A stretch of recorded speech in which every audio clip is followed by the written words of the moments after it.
computer. Okay. So we should be recording. Do you see that we're recording? Yes, ma'am. Okay. All right. I'm gonna say happy evening. Glad you could join us. Yes, So ma'am. good to see your face. Trust me, we're gonna be okay. All right. I We're gonna hope be so. okay. I hope so too, and I hope this video will move as I try. Anyway, I just want to review your 487 week 7. It has already started. I knew it already started, but I just want to go over the assignment. So week 7 assignment, first of all, you need to locate the article Working Effectively with English Language Learners by Paul Peterson and Kelly D. Salas.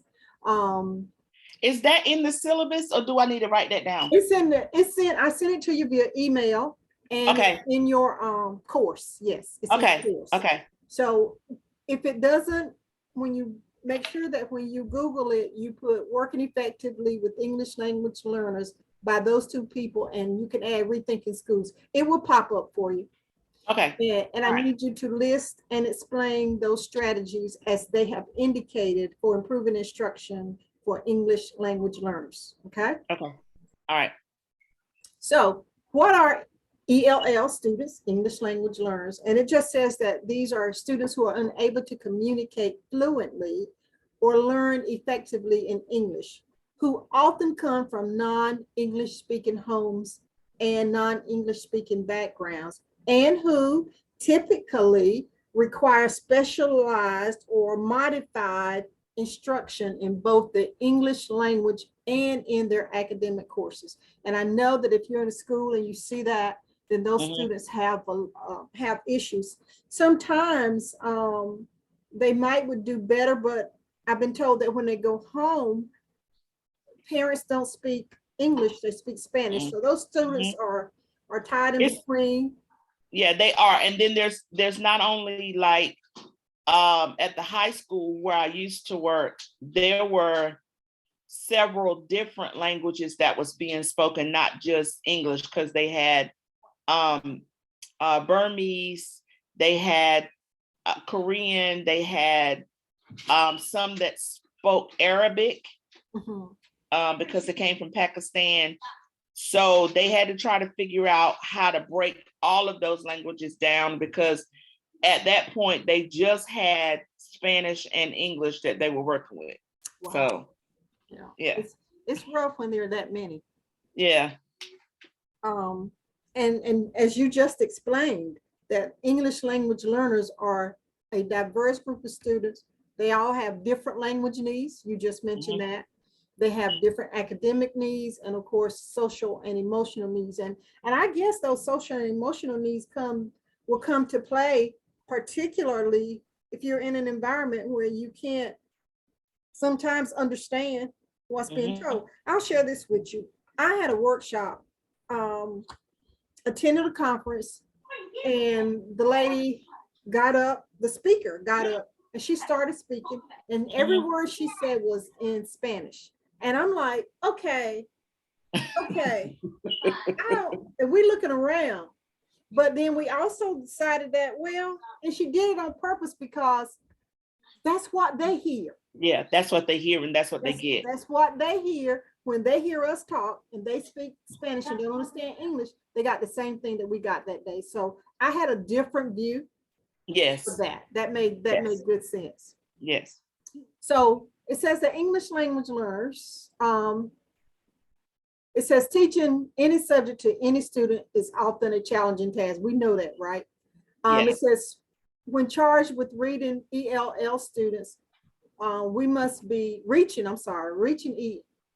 ELL students, we must be especially cognizant of the specific set of challenges intrinsic to ESL students and how best to rise to those challenges. So it's what you said, when we come in contact with a lot of those students who speak different languages, we have to be able to address those. So it says that strategies might be tried and true. I'm tired today.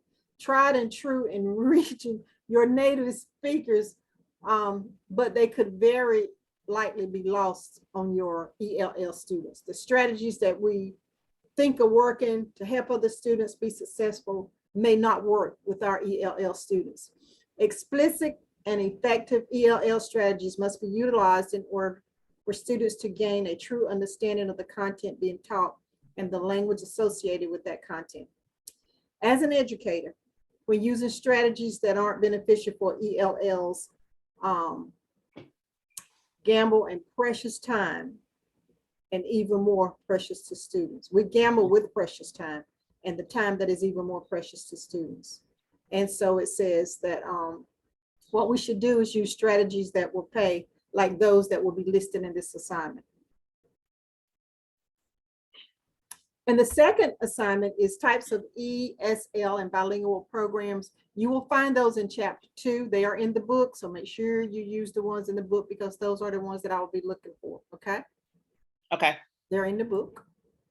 And English as a second language, ESL, is just that English as a second language is or TESL is teaching English as a second language, is a traditional term for the use or study of the English language by non-native speakers in an English-speaking environment. And English as a second language also refers to specialized approaches to language teaching designed for those whose primary language is not English. So we have ESL, what we call ESL classes. So that's what that means. So then we also have bilingual education. This is used in reference to teaching English-speaking students a foreign language.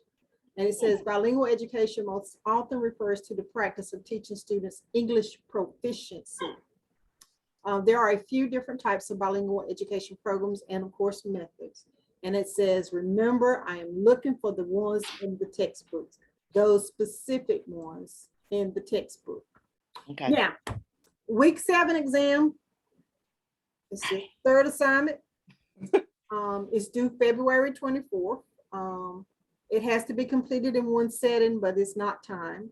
It will open at 5 and close at midnight. So if it takes you that long to do it, then okay, but it shouldn't, I don't think it should shut down on you unless it is automatically designed to do that. I have not put a time on it. Okay.